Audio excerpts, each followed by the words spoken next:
Hi, I'm Mel Clark, filling in this week for Sam Hawley and coming to you from the lands of the Gadigal people. This is ABC News Daily.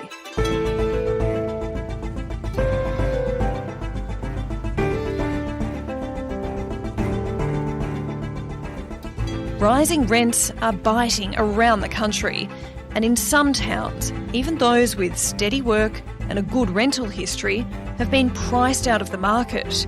Charities have switched from helping with rental applications to handing out tents. Today, Four Corners reporter Louise Milligan on how tens of thousands of workers have been left with no place to call home.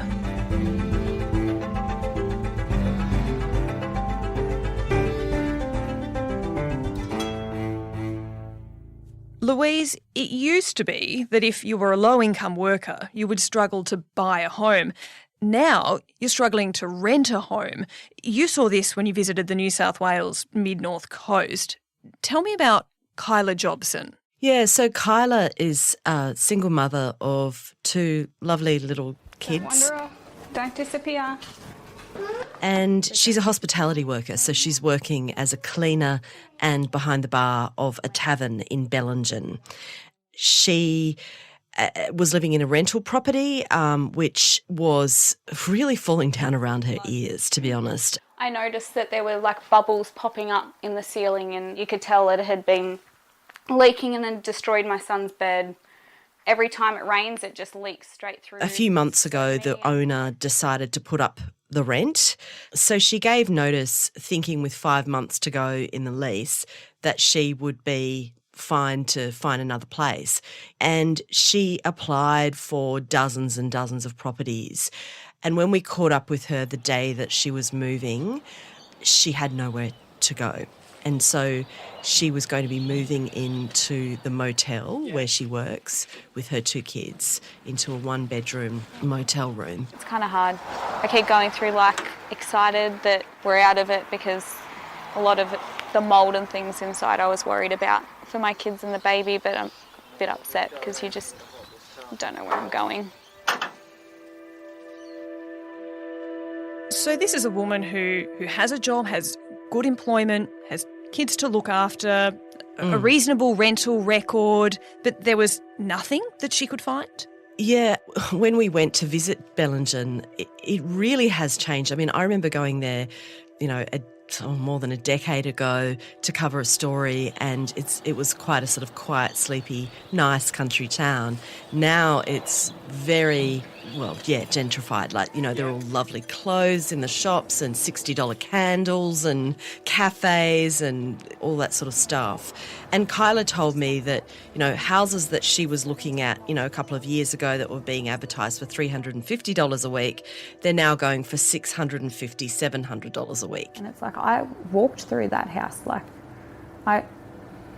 And how much do you earn a week? On about $750 after tax, yeah. It was interesting in Bellingen.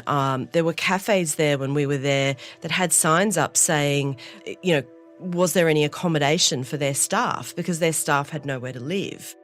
It's people who are sort of in lower paid industries, but really vital industries that we found, and not just in Bellingen, but also in Coffs Harbour, where we also looked at the issues there. It's just a few minutes up the road. You're talking retail workers, hospitality workers, disability workers, aged care workers, nurses, people who, once upon a time would have been able to find affordable housing in a place like this.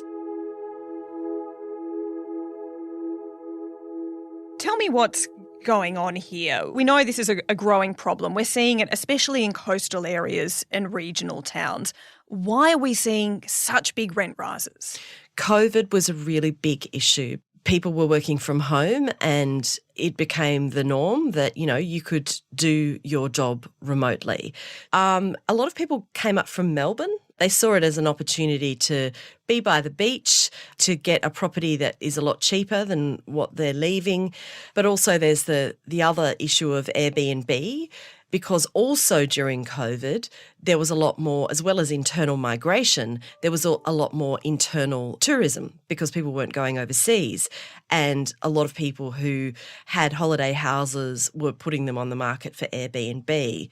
It's a perfect storm. Like, there's no other way of putting it.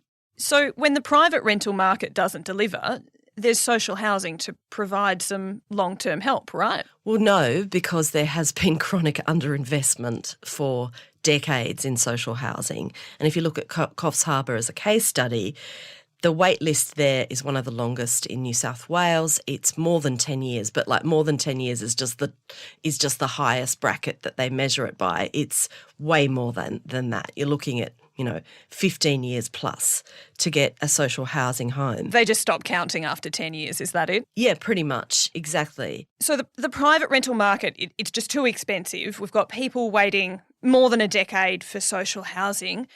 So where do people go? Is this putting more pressure on crisis accommodation? Where are the limits then? It is putting a lot of pressure on crisis accommodation and also homelessness providers. So we went to a place called Pete's Place, which is the sort of drop-in centre for homeless people in the Coffs Harbour region. And the woman who runs it, Anna Scott, told us that they had gone from, when they opened in 2018, from seeing 20 people a day to now 80 people a day. We're seeing a lot more families, people with children, people with disabilities, our older Australians as well. We're seeing a lot more people that we would have been able to move out of homelessness quite quickly a few years ago, and we're no longer able to do that. I spoke to a person called Jessica. She was paying almost $800 a week to live in a cabin in a caravan park. But of course, she couldn't do that long term. If you don't get a place over the next few days, what happens to you and your son? Well, essentially, he'll go with my sister overnight time. I'm either, if it's possible, in the back of her car, but if not, I've got a tent and a swag that provided by Pete's Place to sleep in, which that's scary. Could you have ever imagined that you'd end up living in a tent? No. Again, like Kyla Jobson, she had applied for dozens of properties and she was really worried that she was going to lose her 9-year-old son because she didn't have a place for them to live. I don't want to lose my boy. A simple thing of not being able to house my son there could be that he could be, I could lose my son, and that's not fair. And you'd be losing him because you don't have yeah, a no, house. not for my own choices. Not because That's you're right. a bad mum. No. This really does demonstrate the cascading effect that we're seeing here. If you can't find a rental, you're then looking for crisis accommodation. People who might have previously relied on crisis accommodation, as you say, are relying on couches and swags or tents.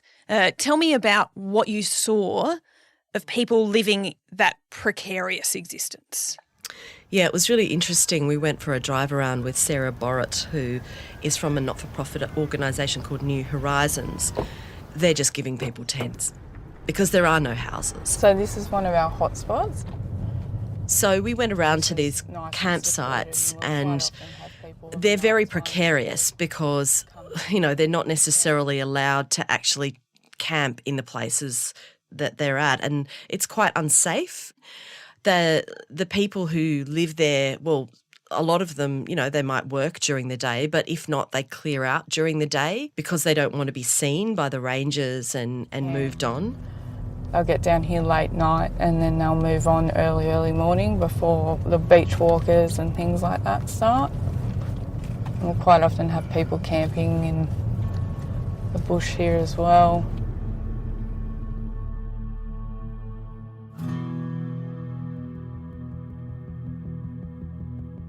Now, the new government has come to power promising to do something about this.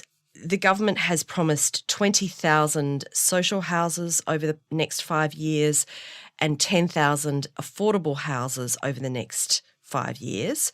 On top of that, the states have promised another 15,500 homes. So the 20,000 social housing homes, it's roughly double what was built under the life of the previous government. However, the Australian Council of Social Services and 70 other peak agencies in this area said we need 25,000 homes per year to deal with the current crisis. Per year.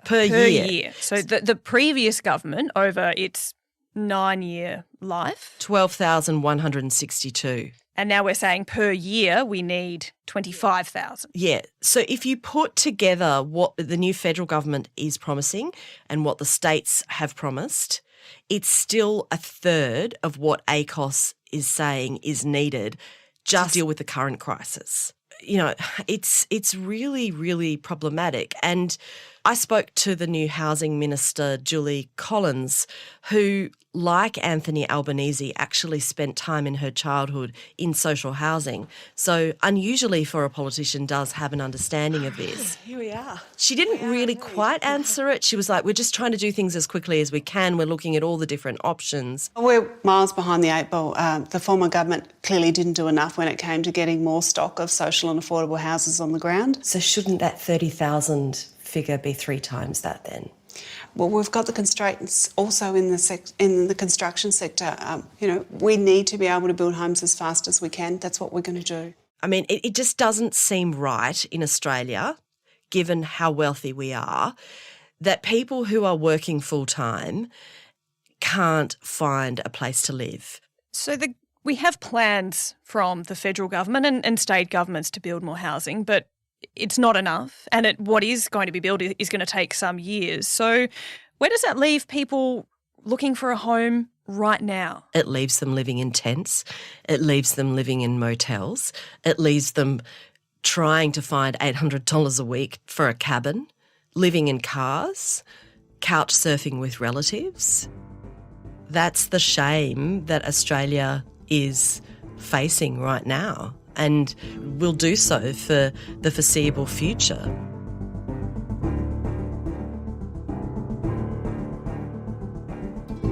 Louise Milligan is a reporter for Four Corners on ABC TV. You can watch her full report on iView.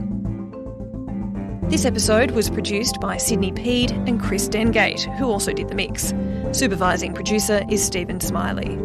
I'm Mel Clark, and ABC News Daily will be back again tomorrow. You can find all episodes of the podcast on the ABC Listen app. And to get in touch with the team, email us on abcnewsdaily@abc.net.au. Thanks for listening. Subscribe to listen to more free podcasts or download the ABC Listen app and stream ad-free.